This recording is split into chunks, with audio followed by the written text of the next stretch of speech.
Hi everybody, welcome along to episode 122 of Percussion Discussion. The eagle-eared of you will recognise that I actually said that the last episode was 122. It wasn't, that was 121. I made a mistake, I hold my hands up. So this is actually episode 122. The episode with Todd Sucherman was 121. Anyway, let's get on with it. It doesn't matter. Please check out all of our social media. You can find us on Facebook, Instagram, and Threads. And don't forget our world famous YouTube channel, where you can find all of our conversations, past and present, and you will find the videos to accompany them. So please subscribe to that if you don't mind. There's no adverts on there, so you won't be seeing any of those. It just helps spread the word. So that's great. Thanks very much. If you'd rather listen on the go, then of course all of our conversations are available in podcast form. These are free to download from your favorite podcast provider. Again, if you can rate and review, it can be a little fiddly at times, but it really, really helps an awful lot. So thank you very much. Okay, on to today's guest.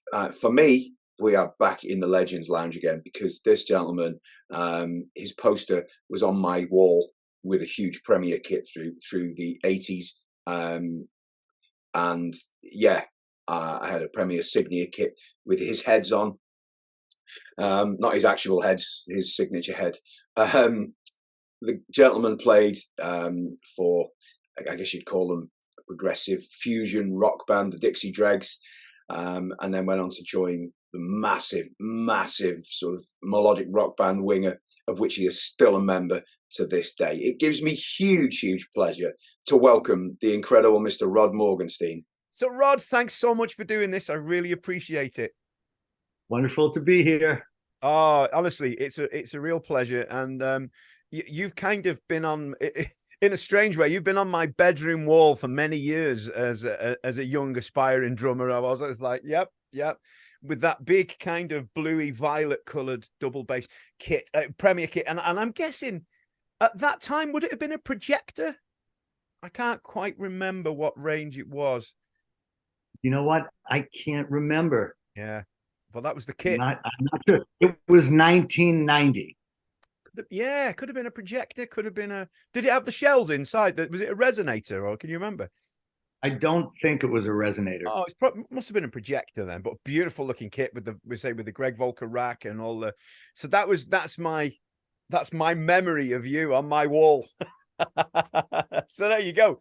Anyway, look, it's a pleasure to have you here. And so what's happening at the moment? Are you busy at the moment? I know Winger are a busy band, so you seem to be on the awful lot. Yes, it's been a busier year this year than in the past several years, because we spent between 2 and 3 years recording our 7th studio album called Seven, which came out in early May.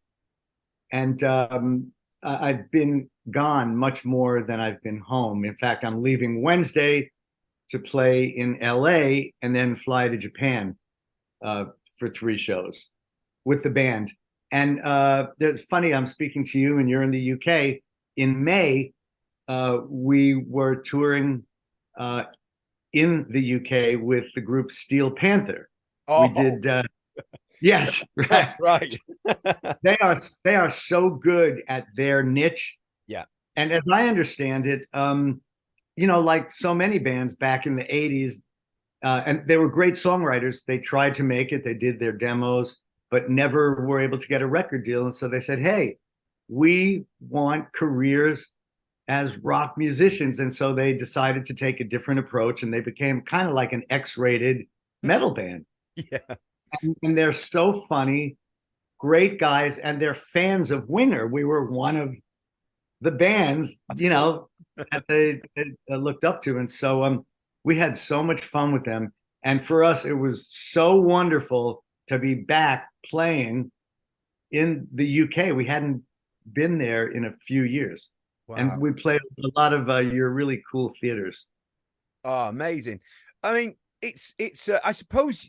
in some respects, I guess you're still playing catch up from COVID as well. I think everyone is, aren't they? Really, because 18 months, 2 years gone. And were you able to do anything as a band in that period? No, just start to record. Now, I thought you were going to say, how how were you able to survive? Like, were you able to do other things to survive? And the answer to that question, which I'm asking, is like most musicians, other than musicians that are in the Rolling Stones or U2 or a handful of others, we have all had good times and not so good times, right? So every musician's career has its scary moments where all of a sudden you're basically unemployed and you don't know what the next thing is going to be, if there's even going to be a next thing. And so when I fell on my face the second time, when suddenly I didn't have a band and I was always relying on the band either touring or recording, that's when I sat down and I started thinking about and then writing down all of the different possible ways that a musician can have sources of income coming in. Because I made the decision that second time that I don't ever want to have to rely on my band or bands being active.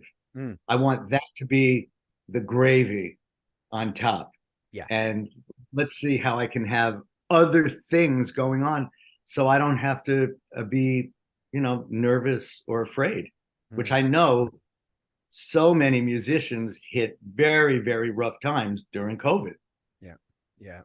Do you know, there was, I don't know if you know the drummer, Tommy Clufetus, but I think he did the final Black Sabbath tour, and he's done Dead Daisies, all sorts of things. And he was on as a guest during COVID, and he said, as touring musicians, he said the same thing. We're not all in U2. We're not in AC/DC. We're not in whichever. He said, we spend our whole life preparing for this, so it's no great. He said, it's no picnic, but he said, I think one of the things he said, my wife's not out buying Gucci handbags and things. He said, we're buying food to live and to eat. And I thought it was a great comment. So, and what you've just said has kind of backed it up. So, yeah. But look, thankfully, those dark days are behind us, I hope. And we move on. And as you say, you've been over here touring, which is fantastic. So do you still enjoy touring, Rod? Is it still sort of in the blood, as it were? The playing part is still a lot of fun. The hang with my bandmates, because I've really been fortunate with all of the different groups of musicians that I've played and toured with. We are mostly friends on one level or another. There are so many bands that I know personally, and then of course when you watch, things on TV, stories of bands where like they're on each other, beating each other up, and they have to travel in different vehicles and they only see each other on stage.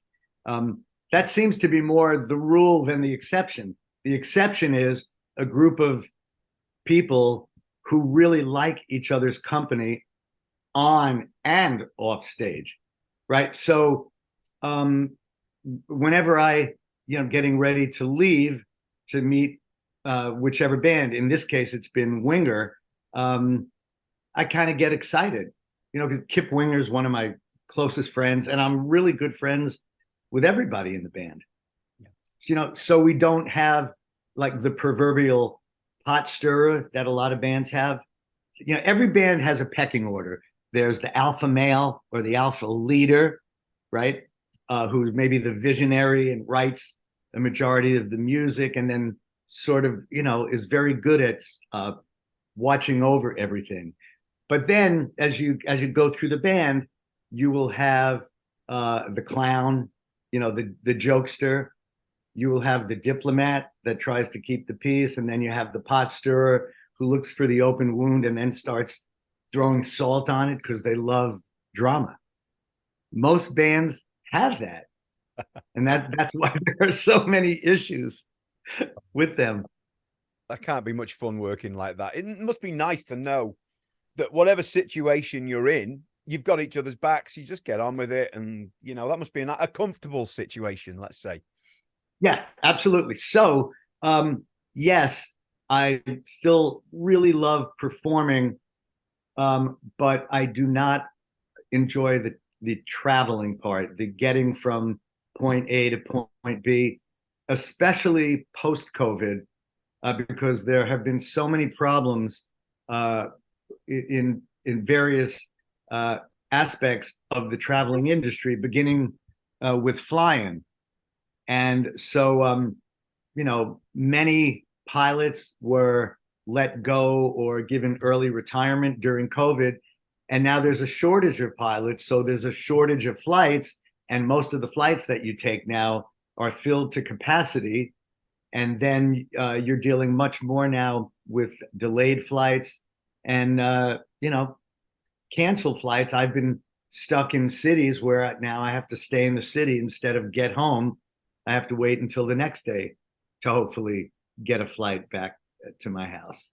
Yeah. So travel is difficult. And then the other part of it is, as you get older, you start to feel the aches and pains of aging. I'm 70 years old, and it doesn't feel the same as it did when I was 30. Yeah, I wish it did. So in June and July, we did a 5 or 6 week bus tour. We were touring with John Corabi. Oh yeah, former Motley Crue singer. He was in Motley Crue for a few years, and then you mentioned Dead Daisies. Yeah. And then also Tom Kiefer, the front man of the group Cinderella, who Great we singer. did a 100-city 5-month tour back in 1989. And so, most of his show is Cinderella music, and he wrote those songs. So we did 20, 25 shows with him. And so it was the first time for Winger that we were back traveling around the United States in a tour bus. Now, from the outside, it looks like you're traveling in style. You get your own bunk. There's a beautiful lounge area in the front with a kitchen and big screen TV, and then another lounge in the back. Kip and I have sworn that we will never, ever travel in a bus again. It's great at the end of the night because you get on the bus, everybody's hyped up. Most of the time you had a good show. And so you hang and maybe watch a movie together. And I always enjoyed getting into my bunk because I was reading a good book. But trying to sleep in a moving vehicle is not so easy for a lot of people, myself included. And then waking up in the morning was just a misery. I'm basically a glasses half empty person. I love life and I'm happy, and smiling. Not so when I would wake up, whenever I'd wake up on the bus, and now I have to contend with 8 other human beings, who have their own, ways of sleeping and keeping their things neat or not. And so I hope I never have to do that again. And so other than that bus tour, for the last 15 years, we've become, what you call a weekend fly date band. Yeah. So we might play a Thursday, Friday, Saturday in 3 different cities. So we leave the day before. Everyone lives all over the country, hundreds and thousands of miles apart. We fly to the city where the first show is, do that show, and then the next morning usually have to wake up early either to get back to the airport to fly to the next city or get in vehicles and drive 100 or 200 or 300, or in the case of the last weekend, 440 miles to the next show. But then you get to go home. Yeah. It's not like you're on the bus, off the bus. And so, I tend to like that better. Yeah, I guess you can have another life alongside of the gigging life then, I guess. You can plan things, family stuff, whatever it might be. Yeah, I get that. Yeah. Oh, that's interesting. Yeah. Well, look, I always like to know kind of about the early days of whoever I'm speaking to. So where did music catch fire for you, Rod? What's your kind of first memory of music? I always ask this question because it does fascinate me. February 1964, Sunday night, 8 o'clock, the Ed Sullivan Show. Me, my sister Carol, and my parents sat like we did every Sunday night to watch this variety show, the Ed Sullivan Show, and the Beatles came on. I don't remember which song they played. I don't think it was "I Want to Hold Your Hand," but one of the other amazing Beatles songs. And that was a moment that changed my life. And I never looked back. I looked at my family and said, that's what I want to be when I grow up. And for whatever reason, I was identifying with the drums. Although, I play piano, I can strum a guitar, but I have some ability on piano, and I've done a lot of writing on it. But yeah, I was really taken with the drumming. And so little by little, as my parents saw my interest was not waning, they bought me a bass drum and a snare, a Ludwig bass drum with a snare, and a telescoping cymbal stand. Oh, yeah. Right from the center of the bass drum that held a 10-inch cymbal that I still have. Wow. I still have the drums. And then, a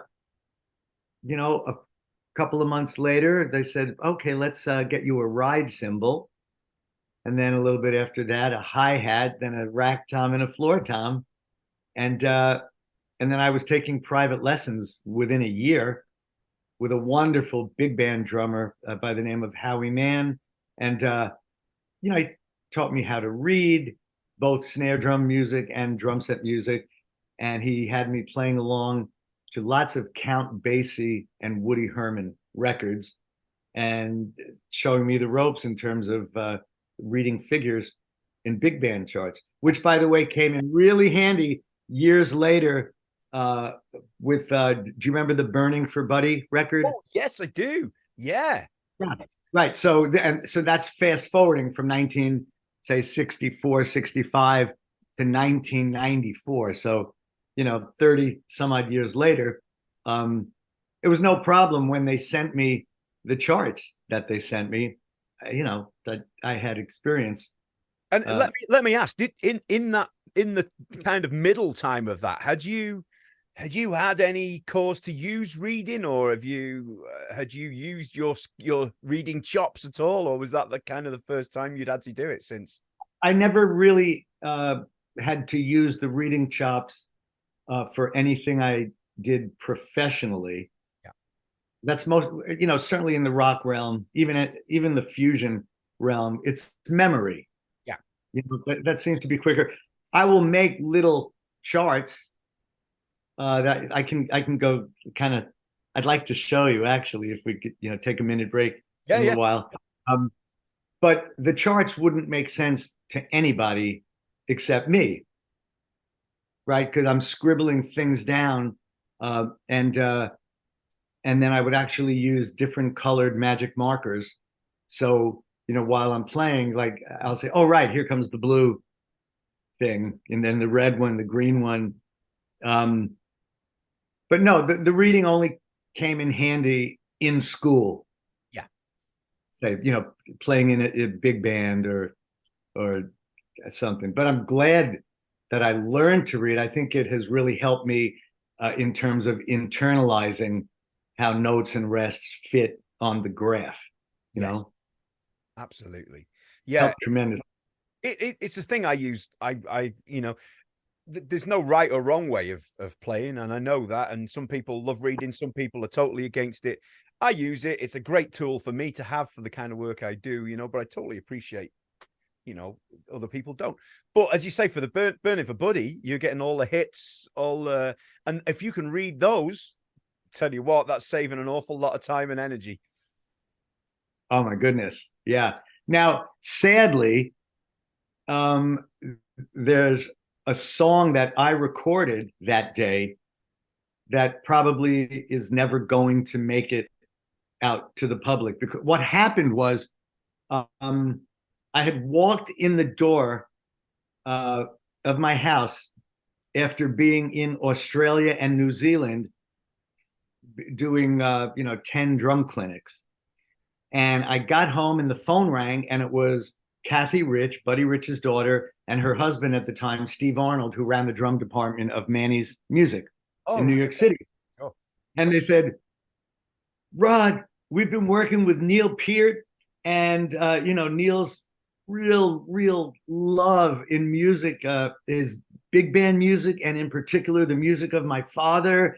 And he thinks that maybe, with his celebrity being the world's most famous drummer, that could maybe help bring the music of the big bands to a larger audience, And so we've talked about, having a dozen or so drummers each play a song with the Buddy Rich Big Band. And your name came up really first, because Neil said he knows you better than any of the other drummers because you toured with Rush on their Power Windows tour with the Steve Morse Band back in 1985 and 86. And so I was now experiencing two different feelings. One was, of course, I feel so honored. But the other thing I was experiencing was, the fear. And I was projecting actually being set up in a recording studio in New York City facing the Buddy Rich Big Band. And as soon as when I hung up the phone, I said, this is great. Okay, I'll get back to you. I have to check to see what my schedule is. I don't know if I'm busy or not. And I hung up.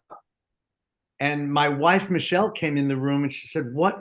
Are you okay? You look white as a ghost." And I said, "That was Buddy Rich's daughter. And they got Neil Peart, and they're doing this record. They want me to play it." And I'm so honored, but I have to figure out how to get out of it, right? Because I'm terrified. And she said, Rod, calm down. I went, what? She said, remember something. And I went, what? She said, you're a man? Right? So I said, so I have to do it. She said, of course you're going to do it. So, okay. So I called them back and said, I'm available. So this was February of 94. And they said the recording's going to be taking place around May. So in 3 months. And I guess since I was one of the first people they called, if not the first person, Kathy said, look, my dad had 3 showstopper numbers: the West Side Story Suite, the Channel One Suite, and a piece called Good News. Long, very long songs, right? On his deathbed, he asked that the West Side Story Suite and the Channel One Suite just get put to rest and are never played again if you continue on with the Buddy Rich Big Band with another drummer. But he said, you have my blessing. Good News can still be played. So Kathy and her husband said, we're sending you Good News. Now, I didn't know the song. I don't have Buddy Rich records. And they sent it to me, and it was a chart that was one of those charts that just goes on forever because it was like an 8 or 10 minute long piece. All right, but I knew I had 3 months to get this song under my belt. And I practiced, at the time I was racing back and forth to Boston teaching at Berklee College of Music. And so, like 535 miles there and back each week. And all right, so I got this piece of music down. I was starting to feel good 2 days before it was my turn to go in. They were recording 2 drummers a day for like 2 weeks straight. 2 days before it, they called me frantic saying, Rod, we have a problem. As word started getting out about this project, every drummer wants to be on the record. And so there are now like a few more drummers that are going to be on it. And there's not going to be room for one drummer to play a 10-minute song. I couldn't believe what they were telling me because this was like a Thursday and I was going in on Saturday into Manhattan to the record plant or the other big studio that was up and running at the time. And so they said, we want you to record that song and we'll keep it, somewhere safe Archives for hopefully another release, Sure. So they said, so what song do you want to do? And like I said, I don't know Buddy's music. I said, I don't know. And they said, okay, we'll send you some charts that are not being done by other drummers. You choose one. And when you come in, you'll record Good News and this other song that'll be the song that comes out on Burning for Buddy. And so it was a song called, I can't think of the name of it. I'll have to have a look at the track. But they overnighted it to me, and I had Friday to work on it. I had one day, whereas the other song I had 3 months. Oh. But it was fine because, like I said, I'm relatively comfortable reading charts, even though I don't read them on a regular basis. But it's like riding a bicycle, so even if you haven't done it in 10 years, when you look, eventually everything comes back. And really, drum charts are just little guides. Yeah. They're not transcriptions where every note is exactly how it is on the record that it's from. A drum chart, it's just giving you a little bit of information, ding, ding, ding, ba-do-da, do a little fill, do-do-ba-do-do, ba, ba, da, zu-du-du-du, Yeah, absolutely. Well, take Machine. The song is called Machine. Okay. Do you know what? I've got the CD somewhere. I bought it literally the week it came out in the UK. And because I remember Matt Sorum was on it, Steve Smith, Simon Phillips. There was a stellar lineup of drummers on that, wasn't there? Yeah, Kenny Aronoff, Dennis Chambers, Omar Hakim, I think Steve Smith, Steve Gadd. Yeah. Yeah. Incredible. Talk us through the recording process for that, because that album was, everything about it was incredible. Just tell us about how, when you got there, how was it with that band being, were you in the same room as the band? Was it in a live situation? Yeah, the drums were set up facing the big band. Sure. And there were bright lights focused on the drum set and cameras everywhere because they wanted to film the recording experience, just in case they were going to do some other kinds of, video releases, or they just wanted to document everything. And so it was basically terrifying. I mean, in all honesty, because all eyes are on you. And Neil was there. Neil Peart was there, as was Buddy's daughter and her husband. And any and all drummers who lived in the New York area were invited to come down for the hang. Right, okay. And watch the recording. And I remember, someone running the show going, all right, so Rod, time is money. So, try to get this thing in a couple of takes, and then you'll be on your way, and Max Weinberg's coming in later. So I said, okay, great. You really have to dig deep down or, talk to a higher power, at least for me. I've always, had, I guess to be human is to have that little bit of fear of failure, or you want things to be great and that you've prepared for it, but there's always that little element of doubt. Yeah. I mean, maybe that's what makes a person do well, when they don't think they've got it down and they are, the cat's meow or whatever they call it. But yeah, I was very, very nervous. But would talk to myself and go, hey, this is what you do. How many concerts have you played to date? A couple of thousand? It's just another day at the office. Granted, I haven't played with a big band since college. So it's been, 20 years or whatever, but it's just music. Yeah.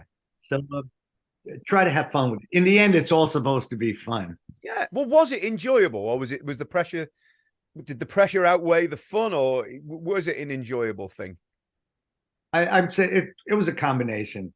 There was definitely the pins and needles through most of the process. Yeah. Yeah, of course, there's always those moments, where um, you go to that good place, and so you're not actually really even thinking. You're just living in that moment. And sure, there's great moments. And then certainly when the song ended and I made it through feeling pretty good about it, now you're on a high. Yeah. And then to have some of the other musicians in the Buddy Rich Big Band, including Steve Marcus, the soprano sax player, to say nice things to you is like, wow, holy So cow. did you just have literally a couple of takes per track, or did you, if you got it in one, and that was it, and then yeah. Amazing. Yeah, I don't even know if I played both of them twice. Yeah. Could have been one take with one of them. But I really nailed that long piece, the Good News piece. And I did get to play it when the following year, to celebrate the release of the album, we did a concert in New York City at the Manhattan Center. And a bunch of the drummers who were on the album took part in this event. Oh yeah, also Dave Weckl, Greg Bissonette. And so I got to play my 2 songs, and then also earlier in the day worked out like a drum trio solo with Greg Bissonette and Dave Weckl. But they were not allowed to record any of this concert because of some, New York union rules that they hadn't worked certain things out in advance. And so sadly, none of that evening shame. was ever recorded. And, Neil Peart was there. And I have a photo somewhere in my house of me and Neil and Kathy Rich and a couple of other drummers, maybe Kenny Aronoff and Matt Sorum. Did you ever hear the recording of the Good News piece? Did you ever actually hear it back? I heard a rough of it, and I have it, I think, on tape or DAT somewhere in my music room. Amazing. And were you pleased with the outcome of it? Did it sound great? Yeah. Wow. Yeah. And as far as the drums went, were you using one of Buddy's sets, or were you using your own drums for that? I dragged my Premier drums in for that recording. So it was 1994. I can't remember which kid it was. Sure. Ah, right. I wanted to feel as comfortable as I could feel it. Every drummer brought in their drums. Yeah. It's a lot to ask to play it on Buddy's kit anyway, isn't it? To get used to something totally alien to you. As nice it would have been, but So obviously we jump about as we do on these conversations, but we have to talk obviously Dixie Dregs. How soon did that come into your life, Rod? The Dixie Dregs was my first professional band. I did my 3rd and 4th years of my bachelor's of music degree at the University of Miami in Florida. And when I went down there, I was a better drummer than a keyboard player, but there was part of me that wasn't sure if I'd maybe rather go in a keyboard direction. And I auditioned and got into the college on drums, but they let me put the focus of my attention on jazz piano. Okay. So I started taking jazz keyboard harmony classes and studied with the jazz piano teacher. And so I was in improvisation classes on piano, right? So, but I didn't really know how to improvise. And so I was in Improv 1, and there were maybe 2 other piano players in the class, but there were a dozen guitarists. And all of them but one played hollow body Gibson guitars with all the treble off, and they were all playing the same Patterns for Jazz from the Jerry Coker, jazz book. And the one other guitarist had long blonde hair and played a beat up Fender Tele with a Stratocaster neck and Gibson frets. And the teacher was always yelling at him because his guitar had too much treble on it and he wasn't playing the Jerry Coker Patterns for Jazz lines. And that was Steve Morse. Wow. And I was admiring him from day one. And, a couple of months into the semester, Steve came over to me. I didn't know him. I had never spoken with him at all. He came over to me and he said, "Hey, somebody told me you play the drums. Can you fill in for my drummer who just hurt himself surfing?" I said, "Sure." So I went to the rehearsal. I didn't know what it was. And it turned out to be most of the musicians that were going to become the Dixie Dregs. It was a band of guys playing mostly Steve Morse compositions, which to me were like I don't want, easy listening in a good way, easier listening kinds of music, like the Mahavishnu Orchestra, which at the time was the only band that I was listening to. That band changed my life. And so here I went to this rehearsal and I'm starting to learn Steve Morse compositions.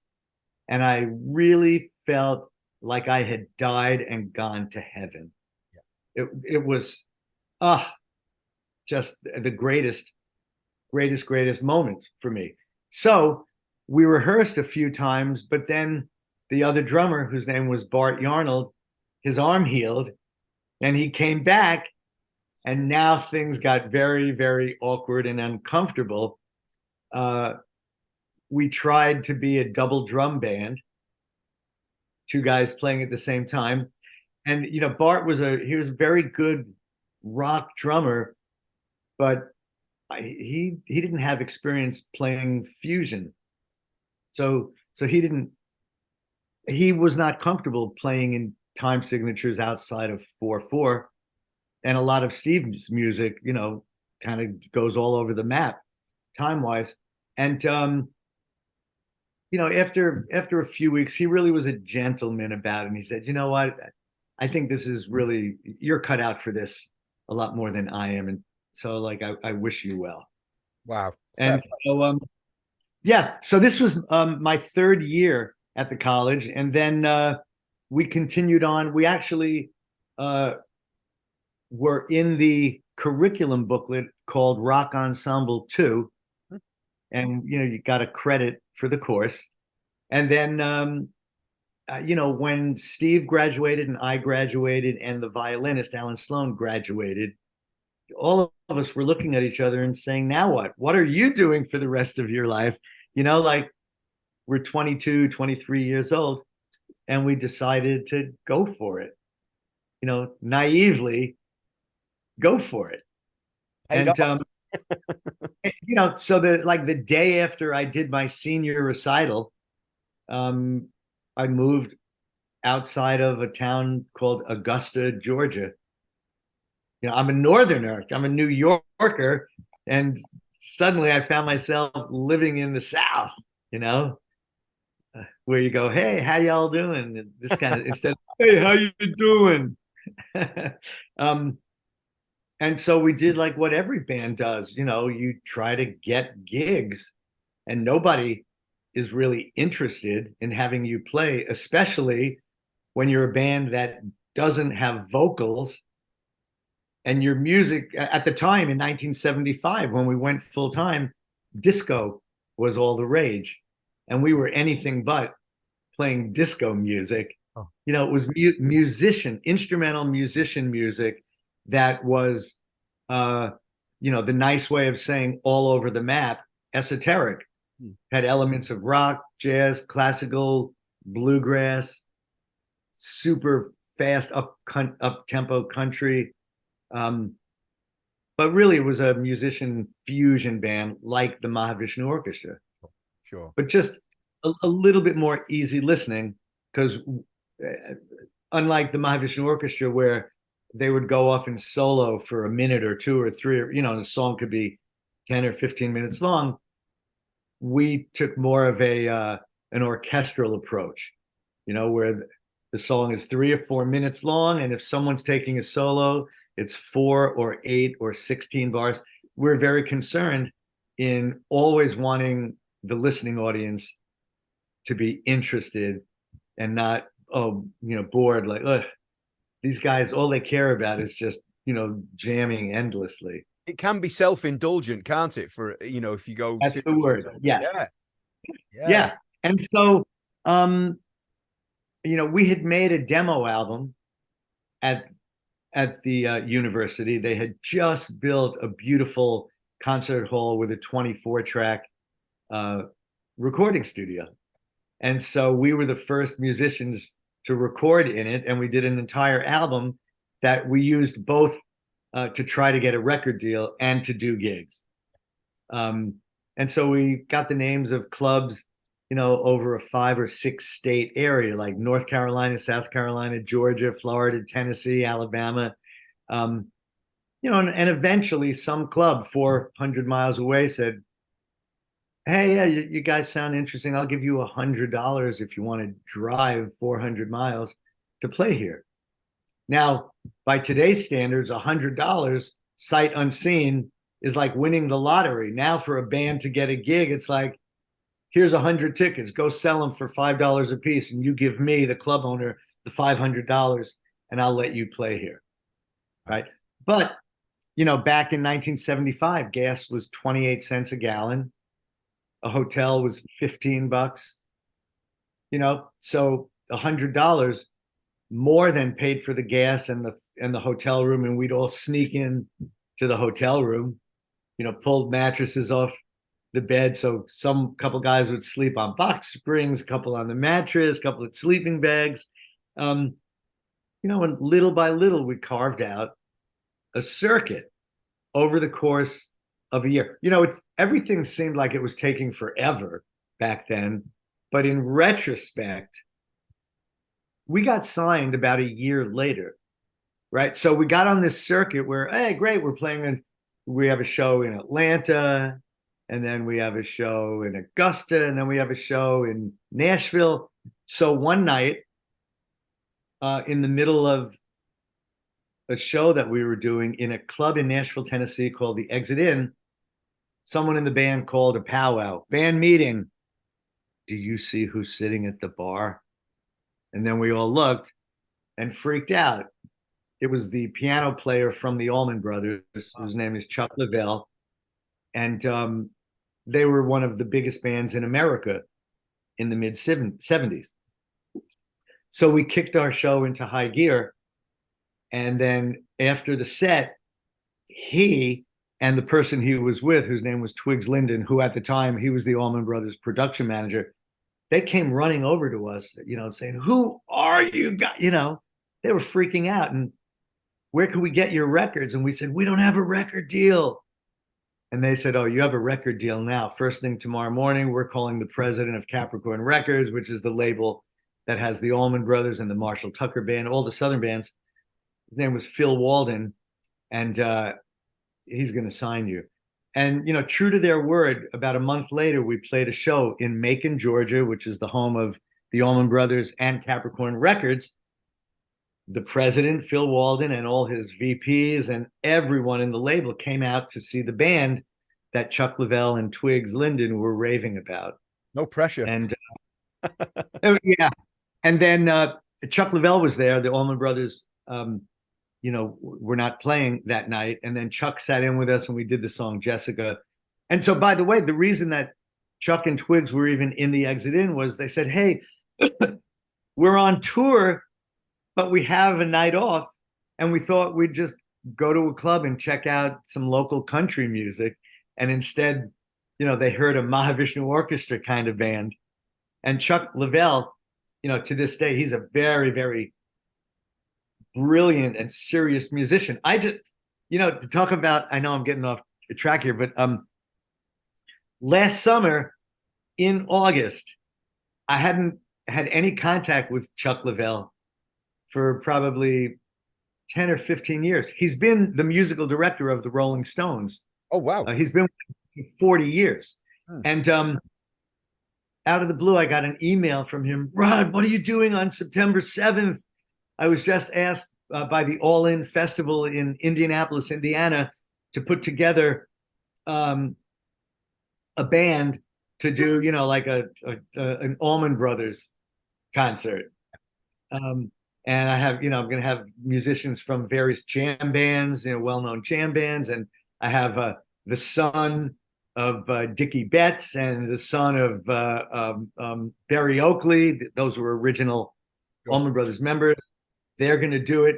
Okay, so just like the Burning for Buddy thing, my first reaction was, you know, like yin and yang. It was like, oh my God, I feel honored that, you know, he's calling me, but I'm, you know, terrified, not like the Burning for Buddy thing, but the thought of having to learn 2 hours of Allman Brothers music for one concert. Yeah.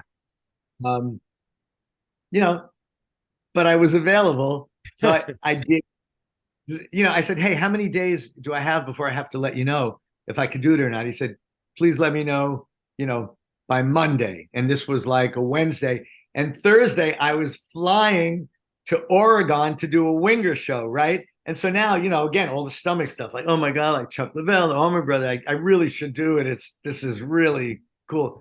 Oh my God, do you really, really want to do it? On the plane, I never watch movies. I always have a book. But for some reason, I decided to like see, okay, what things are on if I feel, because it's a 5-hour flight or a 6-hour flight. And I'm going through things, and all of a sudden I come across something called, you know, Tree Guy Rock Star. It's a Chuck Leavell documentary. Right. Meant to be. You know, right? So I watched the documentary, and then, you know, and just like, I had no idea all of the people he has been involved with through his career. I mean, you just go down the list, you know, Bonnie Raitt, Black Crowes, Rolling Stones, Elton John, Eric Clapton, what's his name, live from the Parthenon, from, you know, Pink Floyd. It's unbelievable. You know, so it was in that moment where I said, Rod, are you crazy? You got to do this. You could have asked anyone. Could have asked anyone. Now, we double drummed, right? Because, you know, for years, Chuck has had like a local Georgia drummer. Chuck lives in Georgia on 1,000 acres or 2,000 acres. He's got his guy that he's always done his little gigs with. But for Allman Brothers, it's got to be double drumming. Yes, of course. Because it was always J-Mo and Butch Trucks. So, yes, I did it, and it was awesome. So that was in September, coming up on a year. Amazing. What a memory to have. Yeah. Oh, incredible. Oh, yeah. Well, we obviously we were talking to Dixie Dregs, and there's a song, and it would have probably been I'm guessing 8 or 10, well, probably 10 years after it's released the first time I heard it. And the only reason I went exploring was because I had your poster on my wall, and I'd read Rhythm magazine when you'd be interviewed, and I'd be like, oh, the Dixie Dregs, I must look. And I think I was skipping through tracks, and I think it was Hand Jig, the insane little, I don't even know how to describe it, because after that it goes into a fairly, I don't want to say straightforward groove, but you just hear this insane. Tell us about that, Rod, because that's yeah. I mean, I remember the song title, and I know it's on the first album, Freefall, but I can't even think how the song goes. Oh, really? Yeah, it's not one of the songs that stayed in the repertoire. After a few years, it was gone, and we never did it again. And in fact, you know, in 2010, it was the last time we did the band until 8 years later, we all agreed to do the 40-year reunion of that band from the Free Fall album.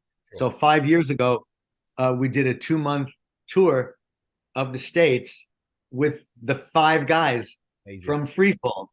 But we didn't do Hand Jig. You know, we did a bunch of songs off that album, but not Hand Jig. And I know there's some kind of crazy thing in it, but I can't recall it. You need to have a listen, because every time I hear it, I just go, I can't for the life of me work out what's going on. It's just, and I've listened over and over. I've tried slowing it down. I still can't work it out.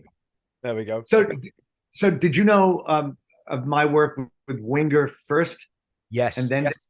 Okay. Yes, I did. Yeah. I was born in 73, and then once I started playing drums at 10, I kind of got into things and different things, and then you start exploring, don't you, as a teenager, looking for different things. And then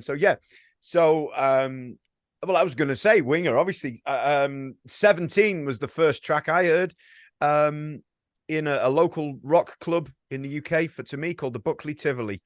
And it was always on. The DJ always played it in between the bands.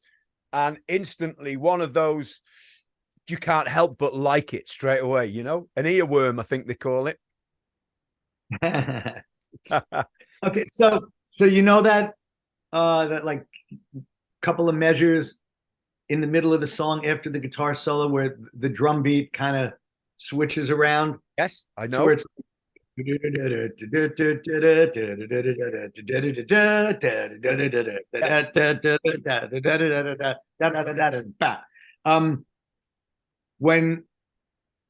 when we did this record, it wasn't a band. I was hired to play drums on 10 or 12 songs that, after years of being rejected from record labels, Kip Winger and Reb Beach, who kept writing songs, they finally got a deal on Atlantic Records, and they didn't know at the time what it was going to be.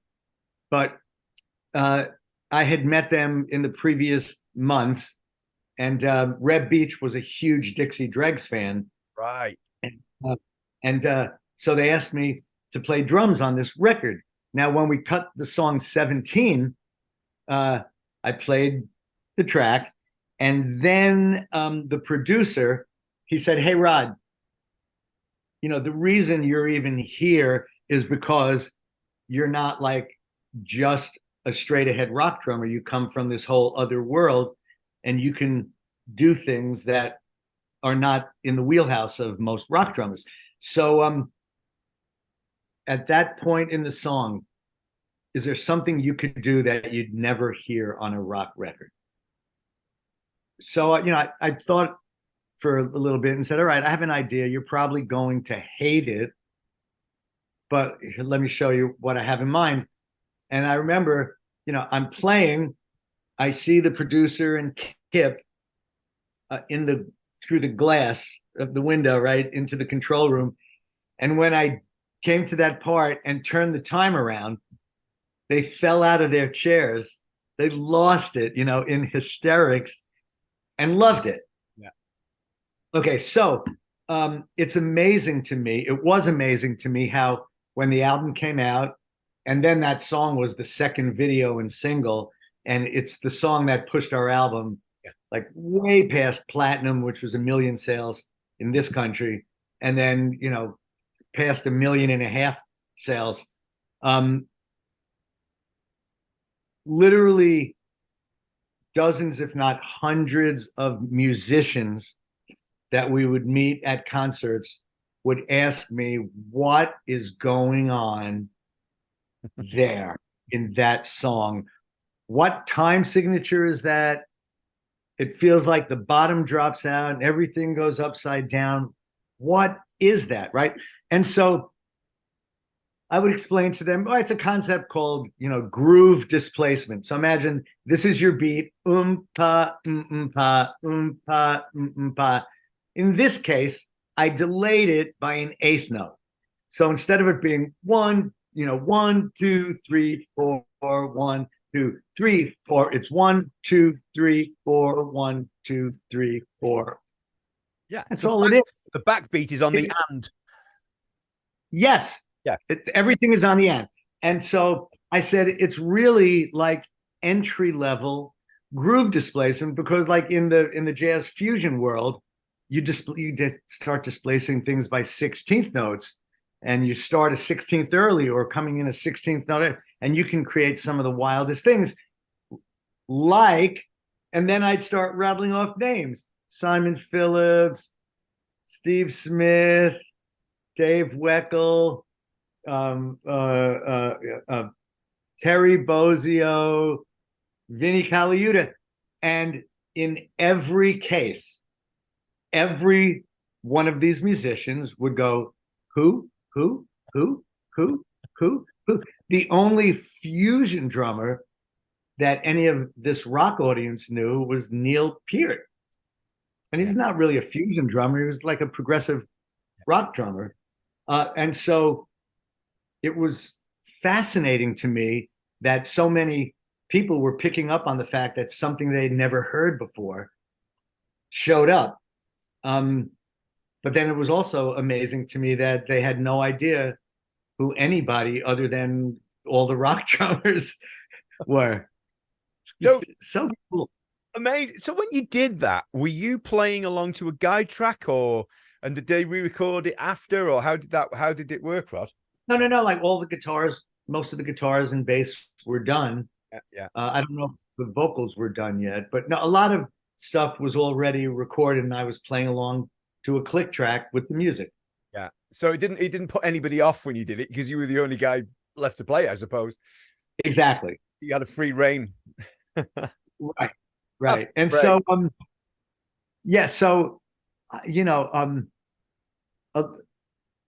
the thing with Winger is that for someone who's just the casual rock music listener, they can listen to the music and think it's like they're listening to Bon Jovi or Kiss or Poison, because there's enough elements in the music to lump us in with all those bands. But for the more serious musician, they know that there's other things going on that you just don't find in rock records. Kip Winger has now been embraced by the classical music world. He had an album that was up for a Grammy for Best Classical Album.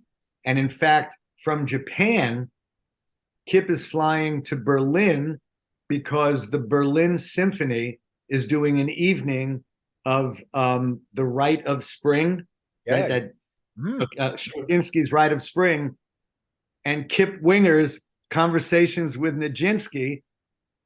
Nijinsky was a very famous Russian ballet dancer / choreographer. He choreographed the Rite of Spring, and then Kip, who's a fan of Nijinsky, who lived 100 years ago, Kip wrote a symphony called Conversations with Nijinsky, and the Berlin Symphony has contacted him saying, we're doing an evening of Stravinsky and Winger. Are you available? Can you come and be, the man of the hour? So this singer bass player in the rock band that I'm in, has the San Francisco Ballet Company doing a piece that he wrote called Ghosts, that was choreographed by one of the world's most famous dance choreographers, Christopher Wheeldon from the New York City Ballet Company. It's part of their repertoire, and they do it all over the world. Now the Berlin Symphony, and he has this whole other career going. That's insane. Yeah, as a bona fide, this isn't like, hey, you got to check out 17 with strings on it, it's not that. Like, you would listen to the music and go, oh my God, like this is modern classical music. Yeah. He sits, and he scores everything out for like 100-piece symphonies. Wow, that is incredible, I have to say. And he's also like last year, our whole band and crew, we sat in Symphony Hall in Nashville, listening to the Nashville Symphony play Kip Winger's Symphony No. 1. And then after that, they've commissioned him to write a violin concerto. So he's hard at work with that. But like we're running around the world where he's going, she's only 17. Oh, it's surreal, isn't it? It's totally surreal. But equally fantastic as well. And wow. Yeah. I'm so proud of him. Oh, I can imagine. But do you know, Yeah. Winger is one of those bands who's really they've kept their identity over the years. They've never sold out. It's always been great quality. The sound of the band hasn't really changed much, and I mean that as a positive. Lots of bands, you know, totally change, and you may not agree. I don't know, Rod, but I think it's been pretty solid all the way through everything. Yeah, the only main thing that's changed is, you know, now if we could redo history, you know, we have some regrets, like a song like 17 in its time is what was going on, you know, sex, drugs, and rock and roll. It's now lyrically very silly to us. Yeah. And it's the song that made the band, but it's the song that when the hair band movement came crashing to a halt, it's the song that destroyed us. And you know, we were made terrible fun of. And in the Beavis and Butthead cartoon, the character Stuart, who's the town nerd, wore a Winger shirt. And you know, in the Nothing Else Matters Metallica video, Lars Ulrich pulls a dart out of Kip's head. It was all like, you know, when I'd forgotten about that. Yes. Yeah. And so things got so ugly. It didn't really affect me other than it ended the band for about 10 years. I just went back to the Dixie Dregs world, you know. But for Kip, he was the face of the band. And it was very difficult for him. And like people really thought that he's a talentless hack. Look, he's not even playing bass in the videos. Well, they don't know that you're lip syncing in videos, you know? And he's one of the most talented musicians I've ever played with. And like I've played with, I'm so fortunate to play with some heavy hitters like Steve Morse and Jordan Rudess, the keyboardist in Dream Theater, who I have a duo with. Yeah. And Alfonso Johnson, the bass player from Weather Report, and so many things. So I played with Alfonso when I replaced Billy Cobham, one of my idols, in the jam band Jazz is Dead, which is like the most challenging thing I ever have done in my life. Yeah. That's real exploratory music. Wow. Well, Bill was our 100th guest on the show, actually, and a very, very nice guy he was too. So I was lucky to have him as well. And wow, that was the Mahavishnu Orchestra was my education into odd time signatures. Yeah, because those first two albums, you know, it was just records at the time, so I wore out the grooves to both of those records, figuring out all of the time signatures to most of the songs. Wow, what an education! Yeah, it really is. So obviously you've had the most incredible career and still continue to do so. You've played with some amazing artists, and your Premiere thing, I think, was what drew me to you originally. Obviously, as a youngster, you're reading magazines. We've all done it, and we're like, "Who's this guy? What's he do?" Blah blah blah. And as I say, I remember my first memory was that beautiful blue Premiere double bass kit. Now, you and Joe Franco, you were kind of the poster boys for Premiere, weren't you? In the 80s, you know, through to the 90s. Well, they must have been good times with. I assume you and Joe got on well and probably still do to the day. I mean, I'm sure. Right. Yeah, he's a sweetheart. Yeah. And Joe was a Premiere endorser before me. Yes. Yeah. And then when I came on board, he and I did a fair amount of drum clinics together. He lives in New York City. I live about 40 or 50 miles east of the city. I haven't seen him in years. About maybe 5 or 6 years ago, we ran into each other at a festival. He was playing with Dee Snider. and I was with Winger, and so we were able to sit down and have lunch one day, and it was so great. He's such a positive spirit. Yeah. Great guy. Oh, just incredible. And obviously, you know, you've both been hugely involved with Premier. And there's well, I was lucky enough to buy a brand new Premier Signia kit in I think it was the year after they came out, beautiful cherry wood. And I always remember there was a great advert, and I'm just trying to remember it. It was Signia and Genister. And I think the wording was, I used to be indecisive and now I'm just not sure. Something like that. I remember that one. Yeah. Great adverts, you know. Do you remember that? I do. Yeah. Totally remember that. Yeah, that was a very clever one. There were some really good ads. Just amazing. And I probably had that on my wall. I used to cut the pages out, you know, and they weren't all posters, but and yeah, I got the new Signia, beautiful cherry wood kit. And I remember it came with your signature heads with the blue writing on. And I loved those heads, and it's all I used for probably for as long as they were in production. Now, how did it go about deciding what the head was going to be? Because obviously I can only really compare it to Remo products, and it was kind of like an emperor, a coated emperor-ish. Would you say it was really? I mean, it's quite hard to describe. So my thing was, all right. So you know, I'm not the hardest hitter, but I hit relatively hard, and I also love resonating tom-toms. Yeah, you know, I want I want that, but the way you get a resonating head is by having a thin head, right? I remember like when I first got that Rogers endorsement, part of the drum set that I ordered, it was called the Monster. It was this drum set that had like 30 drums, you know, one of the drums being a mounted bass drum over the floor toms, like a 20-inch single-headed bass drum. Yeah. And I put a diplomat head on it. Finished. And I got like one incredible hit that was so massive. But from the second hit on, it already started to like tissue paper.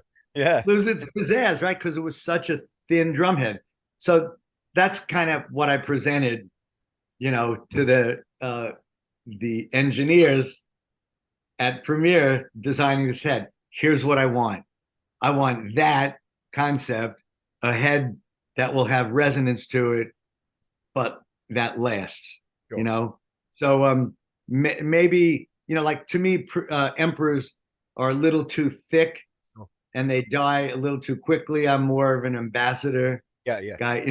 Even I'm an Evans endorser, yes. But in terms of Remo speak, more ambassador. So it was looking for an ambassador sound with as thin a head as we could go. That will single ply head, then, Rod. Yeah, I believe so. Yeah. Yeah. But yeah, they were really durable, and the coating didn't really come off that easily. I remember they lasted for quite a long time. They did.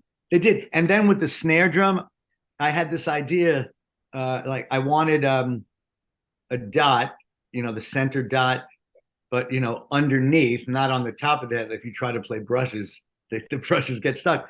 But don't all drummers hit a little bit off center? So can we put the dot off center? So it's a little bit of a gimmick, but it's probably smart, because if you off center the dot, and then if the drummer places it the right place in the position, in the right place, it's going to hit in the center of the dot, not the center of the snare, but the center of the dot. I mean, it's so cool because, and I think we had this conversation a little bit earlier, you can't really name that many drummers who have signature drum heads. You know, the sticks, the cymbals, there's snare drums, there's whatever else. But it's, to have your name on a drum head, I think is such a cool thing. It was awesome. And it was the blue from the album cover from the drums. Right. Oh, is that where it came from? Yeah. Right. Gotcha. Well, I tell you, that is a cool thing. And I've still got, I think I've got a couple of heads in my lockup which I refuse to use. They're just there, you know, and they'll probably go on the wall at some point or other because they're just pretty Right. neat things. So Yeah, I might only have one of each at this point. Oh, it's such a nice thing to keep, isn't it? You know, because they were in production for, I don't know, what, 7 or 8 years, maybe more. I don't know. Yeah, I think so. Yeah. Yeah. Yeah, and I remember when they came on the Signia kit. Was that anything to do with you, or was that purely a Premier decision? Yeah, that was their decision. Yeah, but they were a good fit for each other. That's for sure. Very nice. It was very nice that they did that. Yeah, must have been. I really appreciated that. Yeah. So I don't want to keep you too much longer, Rod. But what have you got? Anything interesting coming up in the pipeline? Yeah, like a couple of things. So one is we might actually resurrect the Dixie Dregs for some playing. So I have to start having some conversations. That would be really, really nice. And then the other thing is I relatively recently partnered up with a former student drummer, businessman, friend who was a fan of mine. And then when I had moved back to New York from Georgia in 1986, I started teaching at the Drummers Collective in New York City. And he lived in Michigan. And every couple of weeks, he would fly to New York to take a 2-hour lesson with me. And, you know, we became friends and stayed in touch through the years. And then 4 years ago, he came to Pittsburgh to see a Winger show, but he came the day before because I had a night off. Sure. And we went to dinner, and I ran an idea by him that I had, you know, for 20, 30 years. And, you know, he stopped eating his food. We were in a Thai restaurant. He stopped eating in mid-sentence. And he said, Rod, let me give this some thought, you know, and then called me a couple of days later and said, let's do this. Okay, so you're a drummer. There's a handful or more of issues that drummers always have to contend with. Say, for starters, you set up your drums, you put the top hi-hat cymbal on, you tighten it as much as you can, and then maybe you're playing, and this starts happening, right? Yeah. The cymbal starts creeping up. Hi-hat cymbal creep. All right, so what do? You get it back down where you want it, and then you clumsily take your 2 drumsticks around it to try to crank it. Maybe you have a pair of pliers. I've been a professional drummer for 50-something years, and I still don't have my pliers, right? And I've hit myself in the face, you know, more times than I'd like to remember. So anyway, when you start thinking about like these silly things that we have to deal with, there's a handful of them. And so for years, I had this idea to have a product that's like a drummer's survival toolkit. All right. So when I partnered up with my friend, that kind of evolved from, let's just make a kit that has a flat head and a Phillips head and a pair of pliers and a wire cutter. Let's come up with one-of-a-kind tools for drummers that have never existed before. And so for the last 4 years, beginning with having prototypes sent back and forth from China, and then having problems with it, and now being, you know, thousands of dollars in the hole from it, we decided to have our tools made in the USA, which is a big deal for people who live in the USA. They're tired of everything coming from other parts of the world. And so a couple of months ago, after a lot of hours spent, blood, sweat, and tears, we released our first tool, and we are in the early stages of building our company. Now, the original name of the company was called Drumzi, Drumzi, but we hadn't done any formalities with paperwork or, incorporating. And so about a year ago, my partner said, okay, Rod, I'm going to run something by you. And I know the kind of person you are, and you don't like being in the spotlight, but don't you think there's a lot more cachet, or whatever the word is, if we call the company Morgenstein? Because a lot of drummers know the name. They know who you are, and everything that you've been involved with Winger and Dixie Dregs and Jordan Rudess and da. Like, everything's kind of classy. It's not like Drek. And you have a good reputation. Everybody likes you. I've never read anything negative. So please give it some thought. And again, the knots in the stomach, like, oh my God, like, I don't want the attention. But so here is our first tool. If you can see it, it's called the Wing Thing, right? And there's the name of the company. That's cool. And made in USA. And so basically, between these two openings, they fit over any and all wing nuts of every drum set kind, and you can loosen it or tighten it. Okay. Yeah. So like I said, like, we're in the very early stages of, being a company. It's very difficult to have a company and you're two people. Sure. So in May, we did a show, like a festival show, and Styx was on the bill. Oh, right. Okay. Right. Okay. So during the day, I went looking for Todd Zuckerman to say hi, and we hung out. And, before it was over, I said, hey, Todd, here you go. Okay. I explained it to him. I said, just launching this company, this brand new.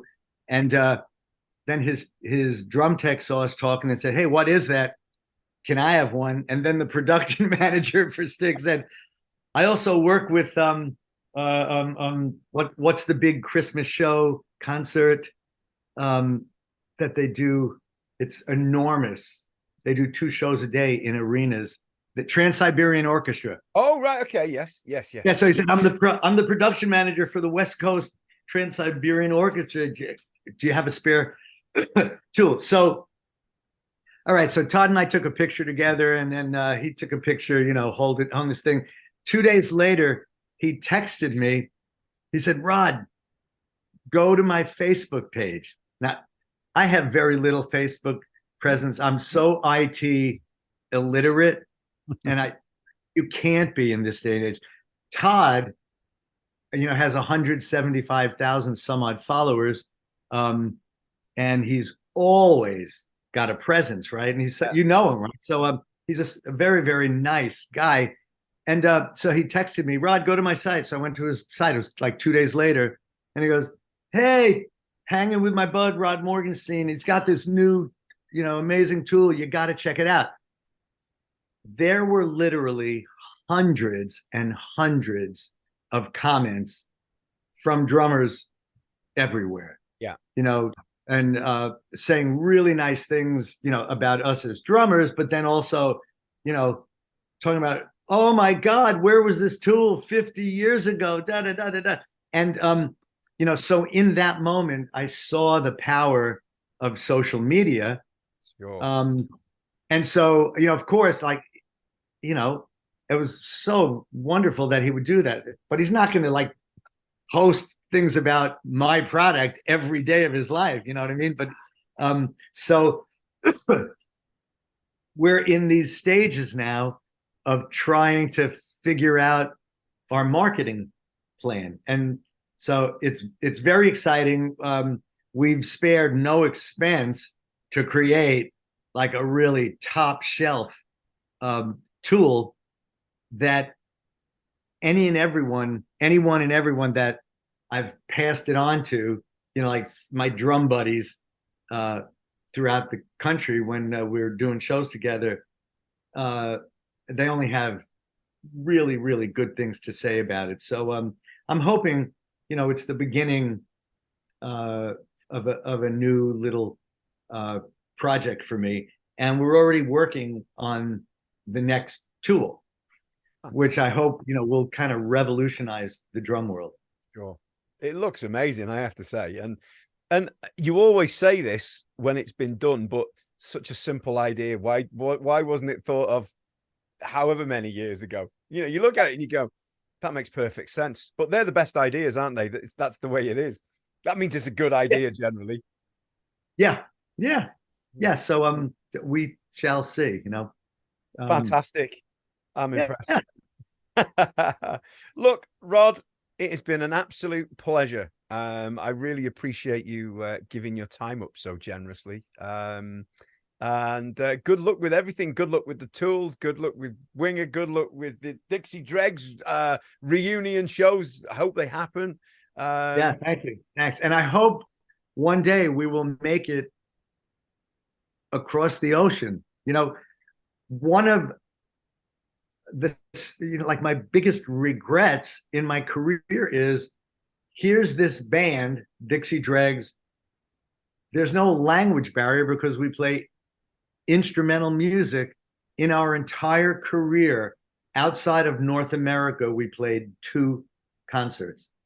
Wow. In 1978, we played the Montreux Jazz Festival, and then we played the Hammersmith Odeon a couple days later with Sea Level, Chuck Leavell's side project band. That was it. That's the only 2 shows.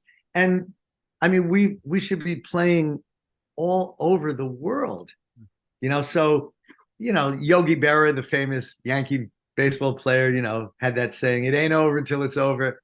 So we shall see. Let's hope so. Rod, thank you so much. Honestly, it's been a pleasure. It really has. All the very best of luck with everything. And thanks again. Yeah, thank you, Matt. It's beautiful. Great hanging with you. You too. Take care. Thanks. Bye-bye.